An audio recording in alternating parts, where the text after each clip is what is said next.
Hey Family Venture, this is Sam, and today we're continuing our Better Together teaching series, and we've been looking at this idea that God has created us for community, that we are designed for relationship. And so we've been looking, what does that mean for us in the context of church, in the context of relationship? How do we treat one another? We've been looking at these statements, these one another statements through the Bible that tell us here's how we are to act in relationship. And today we're looking at this statement that tells us to love one another. It's in 1 John 4, verse 11. This statement is actually all through the Bible, but we're going to look specifically. 1 John 4, 11. It says, "Dear friends, since God so loved us, we also ought to love one another." And he starts this command to love one another with this understanding that God first loved us. He says, since God loved us, or because God loved us, then we should love each other.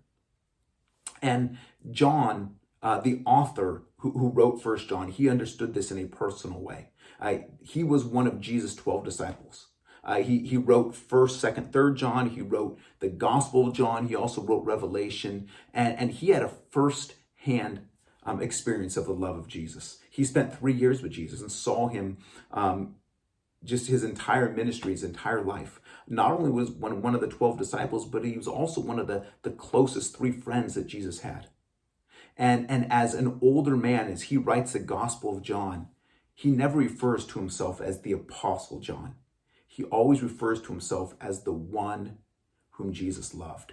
That was his primary identity, that he was loved deeply by Jesus. First and foremost, before being an apostle, before being a leader, he was loved by Jesus. And so he says, since God has loved us, because we've been so loved by God, we should also love each other.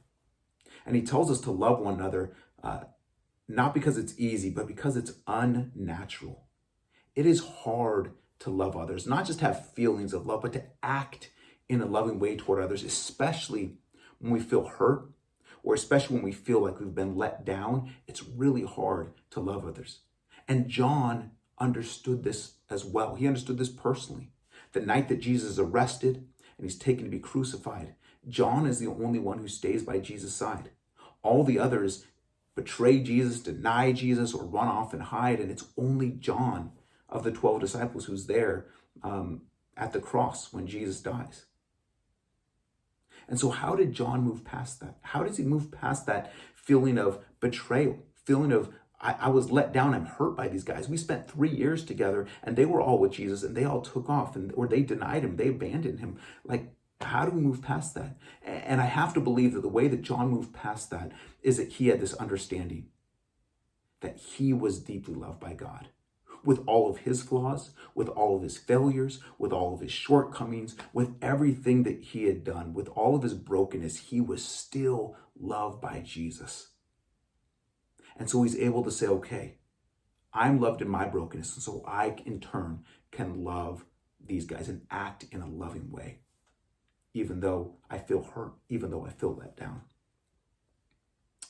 And so the reality for all of us is that we're going to be a part of the community, if we're going to be part of a relationship, in the same way, we're going to be let down. We're going to be hurt at some time. That's a promise. That's a guarantee. If you're going to enter into a relationship, into community, you're going to be hurt and let down at some point. And it's not only true about the church, it's true in our families and our relationships. We understand this. If you're part of a family, you've been hurt. You've been offended. Someone stepped on your toes. If you've been married for any amount of time, you understand. You've been hurt. You've hurt your spouse. Sometimes it's intentional, but I think more often it's unintentional things. You said something that really hurt their feelings. You didn't mean to, but it did. And so how do we move past that in our relationships? I know for Stacy and I, the way that we move past it is that we've got 21 years of love. We've got 21 years of history. That when something is said or someone feels hurt, I can look back and say, you know what?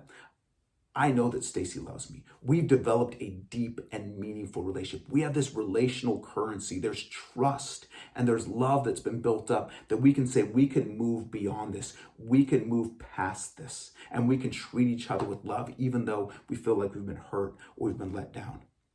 And it's not only in family that we're going to be let down, but if you've been part of the church for any amount of time, you will be hurt. And I'm not just talking about Riverbend. I'm talking about any church, if you've been part of the church universal at any amount of time, you will be hurt. You'll feel let down at some point because that's the nature of relationships. And oftentimes it's unintentional, right? Maybe you felt left out, or you felt like someone didn't take your suggestion seriously. Maybe you felt like you were misunderstood. Maybe someone said something that just hurt your feelings. And when we are hurt, when we're let down, how do we move past that? The way through it is love. Is that we are to love one another. We need to build meaningful and deep relationships. And before we get to that spot of being hurt, right now, if you're not feeling like, oh, I'm really hurt, the way that we prepare ourselves for that is we develop relationship. That we have that close community, that I feel like we've built up enough relational currency that our relationship can hold the weight of some conflict or tension or hurt or letdown. So right now we begin to build those meaningful relationships. And that's why I think small groups, community, having close friends within the church is so significant and so important. Because we're deepening those bonds and deepening that love for one another. And if you're in a place right now where you do feel hurt, there's a way through that too. And it's just to choose to act in a loving way, even when it feels uncomfortable. I have a good friend of mine, his name's Chris, and Chris and I have been friends for a while, and he was at a previous church I was at. And early on, at that time of the church, Chris and I did not see eye to eye. A lot of things were done, a lot of things were said, and both of us felt incredibly hurt by each other.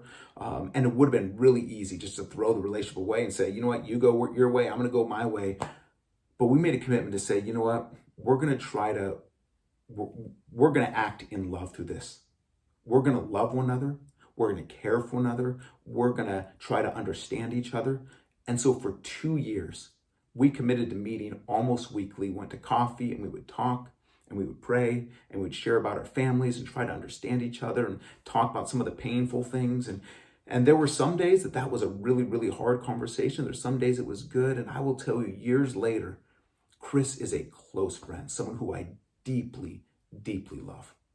And I'm so thankful for. And that the relationship that he and I have and the way that God worked in that is part of my story of God being faithful in my life.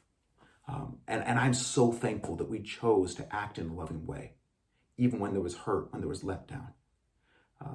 Because when we do, God is faithful. God is with us, and God can restore those broken things. And so my hope is that for us, that we will commit to love, that we will choose love. We will choose to have deep and meaningful and intense relationships with one another. And we will choose to act in love toward one another. So here's some questions for you guys to dialogue and discuss in small groups or with your family and with another family, with some friends. The first is this: if you were the disciple John, how would you have treated the other disciples after they betrayed or abandoned Jesus? If you were John, how would have you handled that? What do you think you would have done? The second question is this: what is the difference between genuine love and just tolerating people? And why do you think God calls us to love one another and not just tolerate one another? What's the difference in that? Why do you think God calls us to that? The third question: what do you think, or can you think of a time that your genuine love and strong relationship helped you navigate through being hurt or offended? I shared about my friend Chris and what happened there. Can you think of a time that it could have been big, it could have been small, but your genuine love and strong relationship helped you navigate through a time of being hurt or offended? And then what did you learn about love in that process? What did you learn about love in that process? The last question is this: 1 John 4:11, it tells us that loving others starts with understanding that we are loved by God. What does it mean to you to be loved by God? I hope this is helpful for you guys, and I hope you have a great week. God bless you guys, and we'll see you next time.